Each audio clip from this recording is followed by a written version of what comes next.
ऐसा माना जाता है कि भिक्षु अबागारा ने उत्तरी इथियोपिया में अदा के पास गेरमा मठ की स्थापना के बाद एक ही दिन में सुसमाचारों की प्रतिलिपि बनाई थी।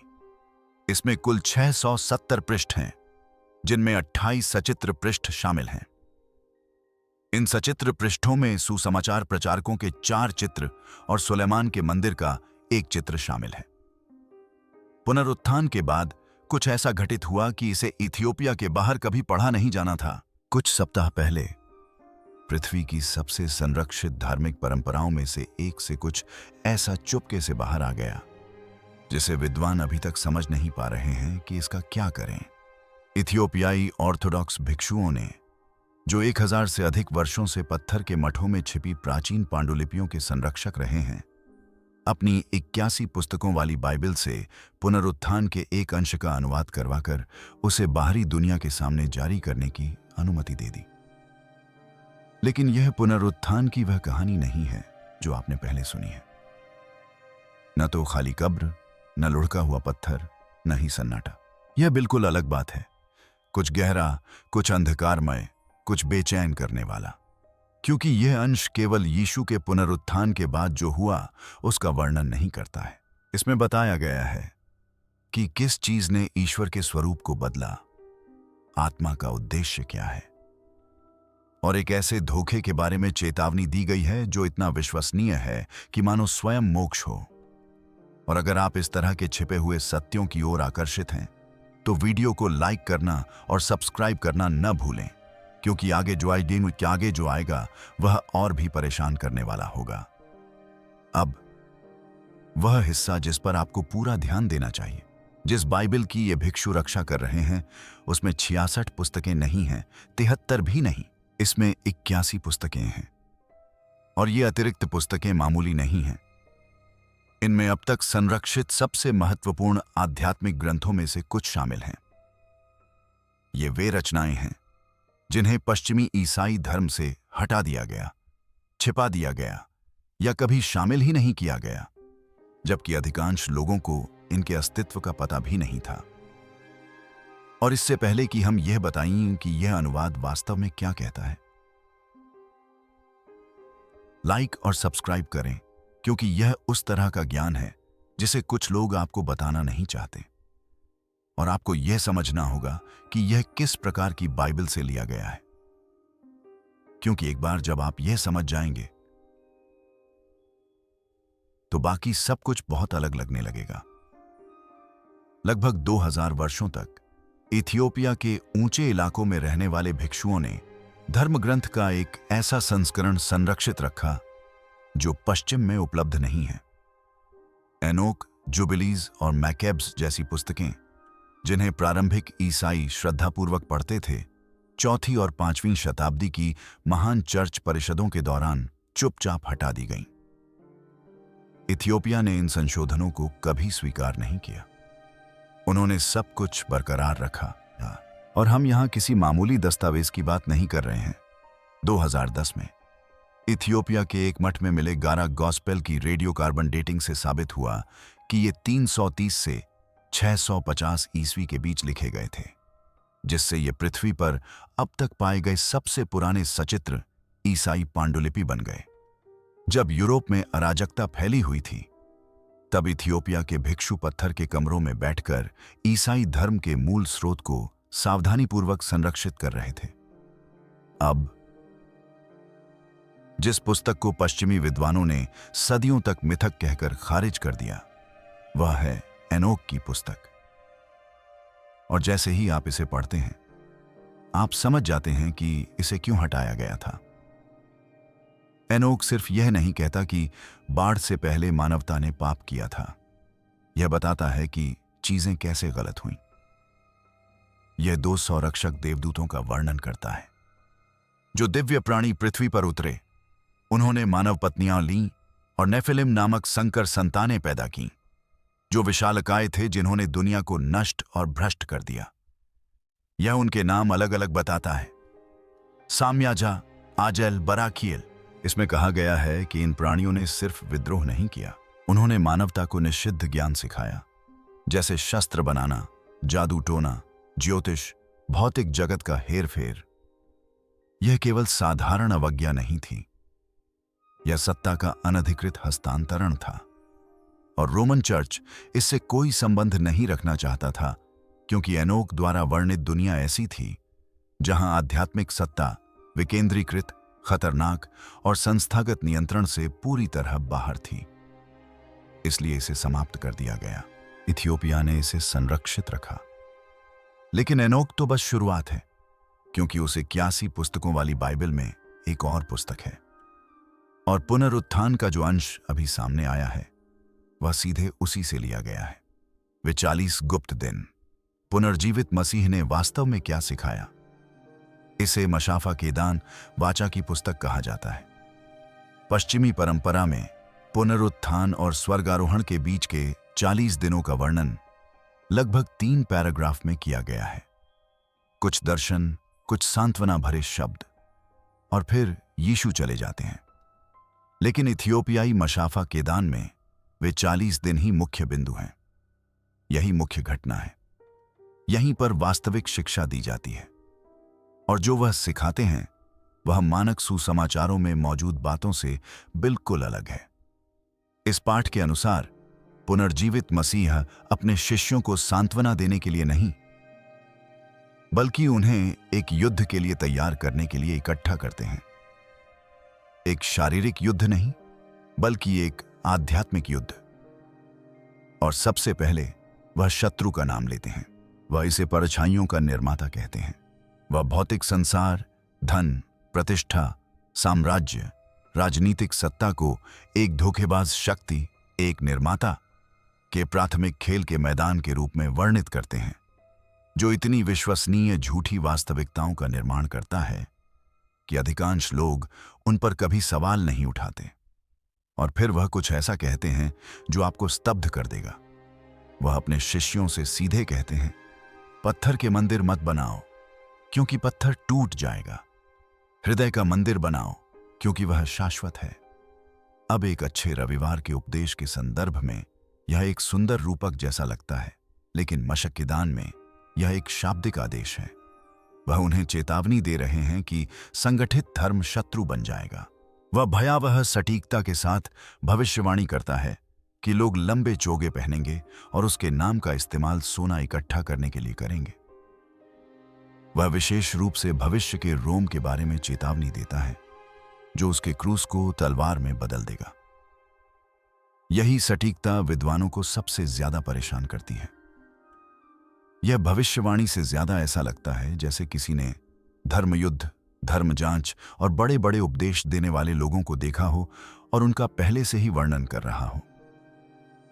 वह शिष्यों से कहता है कि सच्चे विश्वासी को मनुष्य की व्यवस्थाओं से अलग हो जाना चाहिए। लेकिन फिर वह इससे आगे बढ़ता है। वह एक ऐसी अवधारणा पेश करता है जो लगभग जैविक लगती है। वह कहता है, हर इंसान के अंदर 2 हवाएं चलती हैं, जीवन की हवा और गलती की हवा। गलती की हवा को बुरे विकल्पों या नैतिक विफलता के रूप में वर्णित नहीं किया गया है। इसे एक परजीवी की तरह वर्णित किया गया है। यह लालच के माध्यम से प्रवेश करती है।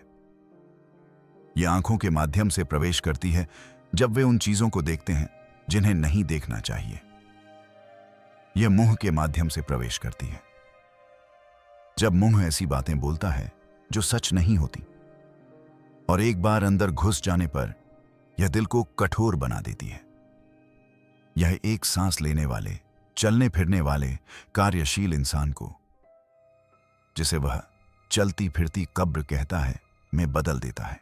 इस मुहावरे पर एक पल के लिए विचार कीजिए। चलता फिरता मकबरा।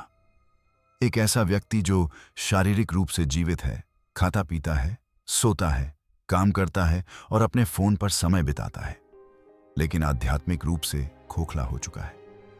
वह पापियों का वर्णन नहीं कर रहा है, वह आधुनिक सभ्यता के अधिकांश हिस्से का वर्णन कर रहा है, और फिर लगभग दया भाव से वह उन्हें इसका इलाज दे देता है। यह कोई संस्कार नहीं है, यह कोई दान नहीं है, यह किसी सही इमारत में सही दिन पर की गई प्रार्थना भी नहीं है। यह प्रत्यक्ष ज्ञान है।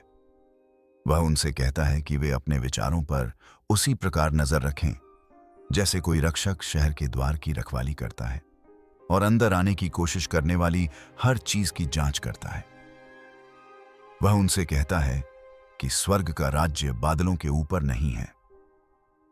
यह मनुष्य के शरीर के भीतर विचारों के बीच की शांति में छिपा हुआ है। इसीलिए रोम को इस ग्रंथ को दबाना पड़ा, क्योंकि अगर आम लोग यह मानने लगें कि ईश्वर किसी संस्था में नहीं बल्कि उनके भीतर निवास करता है, तो धार्मिक और राजनीतिक सत्ता की पूरी संरचना रातों रात ध्वस्त हो जाएगी। आप उस स्वर्ग के राज्य पर कर नहीं लगा सकते जो मनुष्य के मन में विद्यमान है। आप उस व्यक्ति से आज्ञा पालन की मांग नहीं कर सकते जो मानता है कि सर्वोच्च सत्ता उसके भीतर ही है।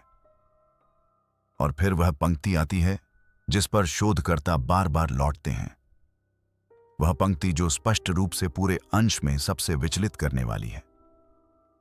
वह उनसे कहता है कि अंधकार आएगा और वह मेरा चेहरा धारण करेगा। वह उन्हें प्रत्यक्ष बुराई के बारे में चेतावनी नहीं दे रहा है, वह उन्हें चेतावनी दे रहा है कि मानव इतिहास का सबसे खतरनाक छल ठीक उद्धार के रूप में प्रकट होगा। वह उसका नाम धारण करेगा, वह उसके वचन बोलेगा, यह उनके सम्मान में गिरजाघर बनाएगा और यह उन सभी सिद्धांतों को नष्ट करने की कोशिश करेगा जिनके लिए वे वास्तव में खड़े थे। यह कोई रूपक नहीं है, यह एक ऐसी योजना है जो इतिहास को देखने पर पहले ही घटित हो चुकी प्रतीत होती है। लेकिन इस पाठ में कुछ और भी है, कुछ विचित्र आध्यात्मिक शिक्षाओं के साथ साथ मशाफा के दान में ब्रह्मांडीय विवरण भी हैं जिनका वहां कोई स्थान नहीं होना चाहिए। वे बर्फ के भंडारों और हवाओं के द्वारों की बात करते हैं। वायुमंडलीय पैटर्न का वर्णन इस प्रकार करते हैं मानो वे भौतिक संरचनाएं हों। सदियों तक लोगों ने इसे काव्यात्मक भाषा समझा। फिर आधुनिक मौसम विज्ञान ने पुष्टि की कि वैश्विक मौसम विशाल धारा प्रणालियों में गति करता है जो पूरे ग्रह के चारों ओर ऊंचाई पर बहने वाली हवा की वास्तविक नदियां हैं। यह ग्रंथ किसी वास्तविक चीज का वर्णन कर रहा था। वे पृथ्वी के नीचे जल के एक विशाल अथाह सागर की भी बात करते हैं। 2014 में वैज्ञानिकों ने पृथ्वी के मेंटल के भीतर रिंगवुडाइट चट्टान में बंद पानी के एक विशाल भंडार की खोज की, जिसमें सतह पर मौजूद सभी महासागरों के कुल पानी से भी अधिक पानी है। हमारे नीचे मौजूद पानी का अथाह सागर वास्तव में मौजूद है। यदि पाठ में पानी और हवाओं के बारे में दी गई जानकारी सटीक है, तो विचार करने योग्य प्रश्न यह है, उस अंश में और क्या सटीक है? भिक्षुओं ने पुस्तकों के साथ साथ किस बात की रक्षा की है? अब यहीं से कहानी पांडुलिपियों से आगे बढ़कर एक ऐसी चीज में तब्दील हो जाती है जिसे समझाना और भी मुश्किल है। वाचा के संदूक का सामना किए बिना आप इस सब में इथियोपिया की भूमिका को नहीं समझ सकते। जबकि इंडियाना जोन्स ने मिस्र की ओर इशारा किया, इथियोपियाई परंपरा इस मामले पर हमेशा शांत और स्थिर रही है। पवित्र संदूक अक्सोम में स्थित है। यह लगभग 3000 वर्षों से वहीं है। यह आवर लेडी मैरी ऑफ सियोन के चर्च के अंदर स्थित है, जिसकी रक्षा एक ही भिक्षु द्वारा की जाती है, जिसे जीवन भर के लिए नियुक्त किया गया है और उसे कभी भी चर्च परिसर छोड़ने की मनाही है। जो लोग वर्षों से इस संरक्षक के करीब आए हैं, वे एक परेशान करने वाली बात बताते हैं। इन पुरुषों को मोतियाबिंद हो जाता है, उनकी त्वचा पीली पड़ जाती है, वे अक्सर असामान्य रूप से कम उम्र में मर जाते हैं। एक के बाद एक भिक्षु उस इमारत के अंदर मौजूद किसी भी चीज के निकट रहने के कारण शारीरिक क्षय में अपने अंतिम वर्ष व्यतीत करते हैं। बाइबल में संदूक का जो वर्णन है वह किसी धार्मिक वस्तु से कम और किसी प्रकार की उच्च ऊर्जा प्रौद्योगिकी से अधिक मिलता जुलता है। सिंबी ही मिलता जुलता है। इसने सेनाओं को जला दिया। इसने उन लोगों को मार डाला जिन्होंने बिना अनुमति के इसे छुआ था। हजारों साल पहले वर्णित प्रभाव विकिरण के संपर्क में आने जैसे लगते हैं। इथियोपिया में इसके आगमन की कहानी शीबा की रानी सुलेमान से उनकी मुलाकात, उनके पुत्र मेनेलिक प्रथम के जन्म और मेनेलिक की अंततः यरूशलेम वापसी से जुड़ी है।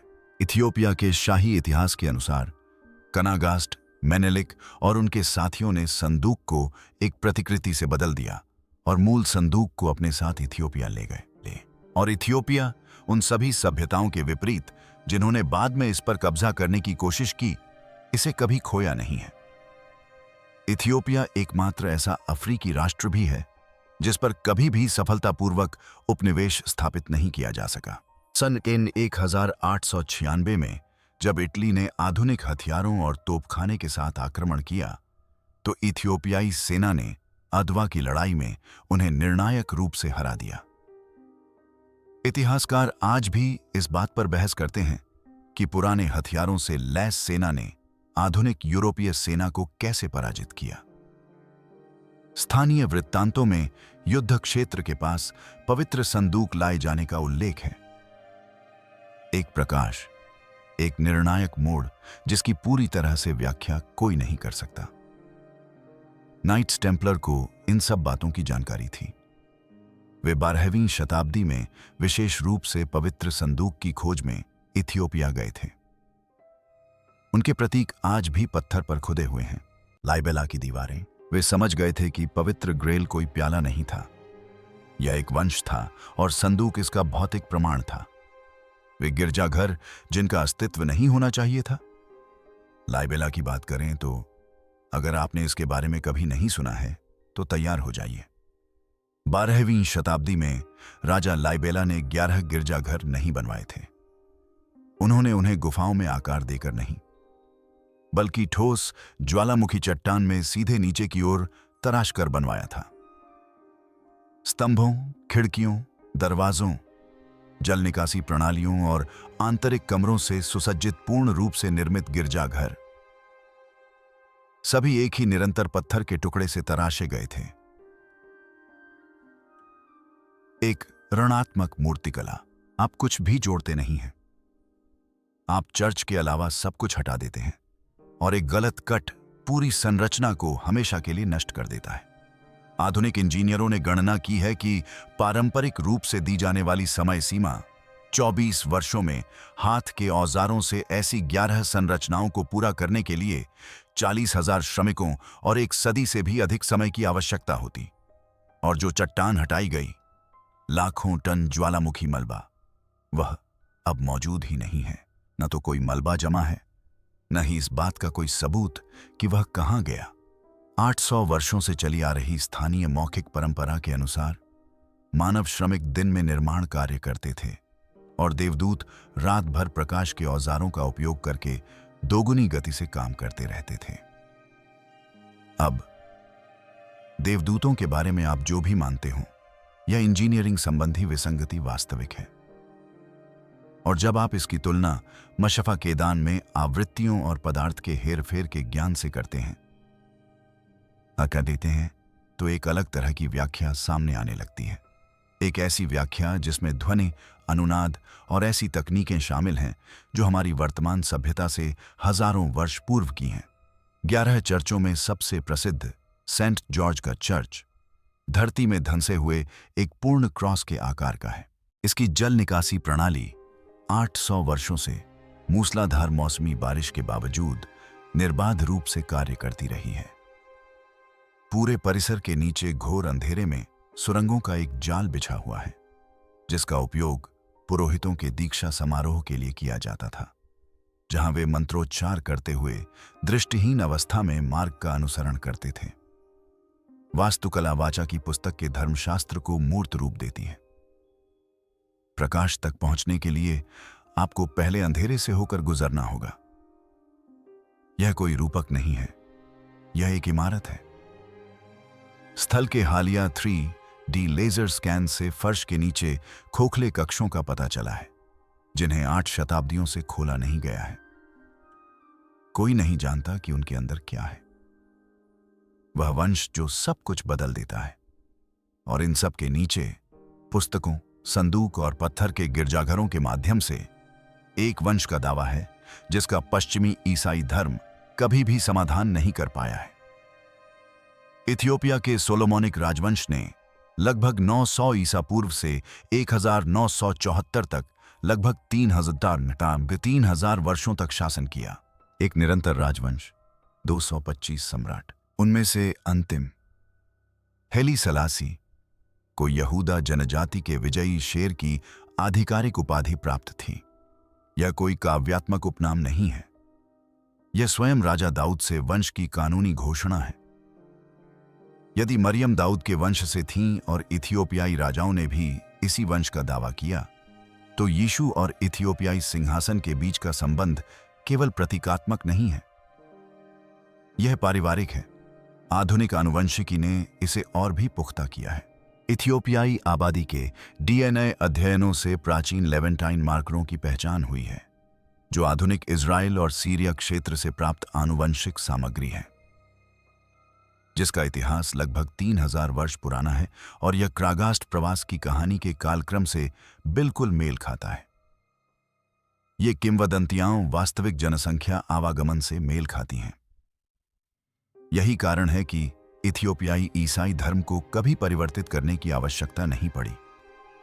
वे बाहरी लोग नहीं थे जिन्होंने इस धर्म को अपनाया, वे पहले से ही इस धर्म के निवासी थे। वे शनिवार को सप्त का पालन करते थे, वे 8वें दिन खतना करते हैं। उनके खान पान संबंधी नियम पुराने नियम के लगभग समान हैं। उनका धर्म वैसा ही है जैसा रोम के हस्तक्षेप से पहले ईसाई धर्म रहा होगा। और सुदूर पहाड़ी इलाकों में मौखिक परंपराओं में आज भी उत्तर से आए एक शिक्षक, एक वैद्य, एक असाधारण शांतिप्रिय व्यक्ति की कहानी प्रचलित है। लोग उन्हें उस नाम से नहीं पुकारते जिसकी आप अपेक्षा करेंगे। वे उन्हें धर्मी शिक्षक कहते हैं। यह एक समानांतर परंपरा है, विकृत स्मृति है, या कुछ और ही है। यह एक ऐसा प्रश्न है जिस पर विचार करना आवश्यक है। जैसा कि स्वयं भिक्षु कहते हैं, पश्चिम के पास पानी है, हमारे पास कुआं है। ये ग्रंथ अभी क्यों सामने आ रहे हैं? और यहीं से वह सवाल उठता है जो इन सब बातों को आपस में जोड़ता है।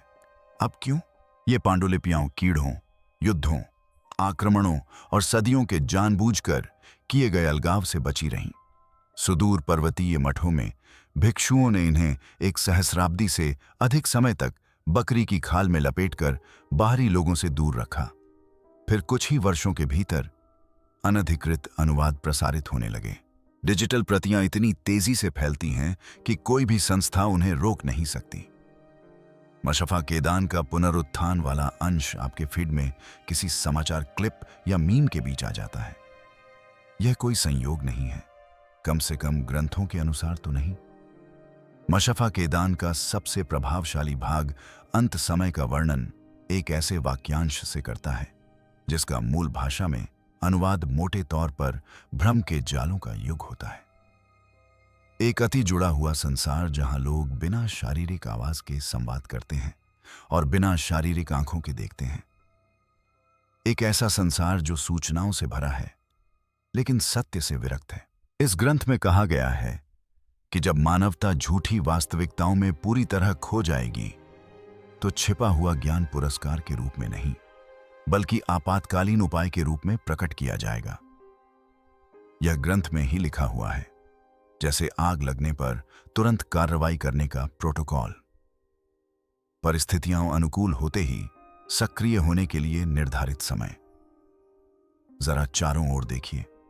सरकारों पर भरोसा ऐतिहासिक रूप से कम हो गया है। मीडिया पर विश्वास टूट रहा है। संगठित धर्म आधुनिक इतिहास में किसी भी समय की तुलना में तेजी से अपने सदस्यों को खो रहा है और लाखों लोग चुपचाप लगातार इस भावना को संजोए हुए हैं कि उन्हें जो वास्तविकता बताई गई है वह पूरी तरह से सही नहीं है, कि कुछ महत्वपूर्ण छूट गया है, कि उन्हें जो कहानी सुनाई गई वह सरलीकृत संस्करण थी या उससे भी बदतर नियंत्रित संस्करण थी। इथियोपियाई ग्रंथ 2000 वर्षों के प्रमाणों के साथ इस भावना की पुष्टि करते हैं। निका परिषद ने केवल स्पष्टता के लिए बाइबल को सरलीकृत नहीं किया था। यदि इथियोपियाई परंपरा सही है तो उन्होंने उन हिस्सों को हटा दिया जिनमें मनुष्य को एक सक्रिय ब्रह्मांडीय संघर्ष में शक्तिशाली आध्यात्मिक रूप से सक्षम कर्ताओं के रूप में वर्णित किया गया था। उन्होंने उस ढांचे को एक ऐसे ढांचे से बदल दिया जिसमें मनुष्य कमजोर, पापी और ईश्वर तक पहुंचने के लिए संस्थागत मध्यस्थता पर निर्भर हैं। मशाफान इसे अलग तरह से वर्णित करता है। यह लोगों को मंदिरों के रूप में, संरक्षकों के रूप में, चेतना के स्तर पर लड़े जा रहे युद्ध में प्रतिभागियों के रूप में वर्णित करता है। तर्क यह है कि उन पुस्तकों को हटाकर पश्चिम ने केवल कुछ अतिरिक्त अध्याय ही नहीं खोए, बल्कि अपना कवच भी खो दिया, और इथियोपिया ने अपना कवच कभी सौंपा ही नहीं। तो अब आपके पास इसका प्रमाण है। पांडुलिपि, 40 दिनों का उपदेश, चलती फिरती कब्र, परछाइयों का निर्माता, मरते हुए भिक्षुओं द्वारा संरक्षित संदूक, वे गिरजाघर जिनकी व्याख्या भौतिकी पूरी तरह से नहीं कर सकती, डेविड और सलासी को अटूट कड़ी में जोड़ने वाला वंश, और पुनरुत्थान का वह अंश जो किसी को अनुमति मिलने के कारण जारी नहीं हुआ, बल्कि इसलिए जारी हुआ क्योंकि स्वयं पाठ के अनुसार इसे ठीक इसी क्षण जारी किया जाना था। यह आपको विचलित करता है या उत्साहित करता है? यह शायद इस बात पर निर्भर करता है कि आप कहानी के कितने पहलुओं पर पहले से ही सवाल उठा रहे थे। भिक्षुओं ने पूरा संस्करण अपने पास रखा। अब सवाल यह है कि क्या आप इसे पढ़ने के लिए तैयार हैं? अगर इससे आपके मन में कुछ नया जागा हो तो लाइक करें और सब्सक्राइब करें, क्योंकि हम आगे और भी गहराई में जाने वाले हैं।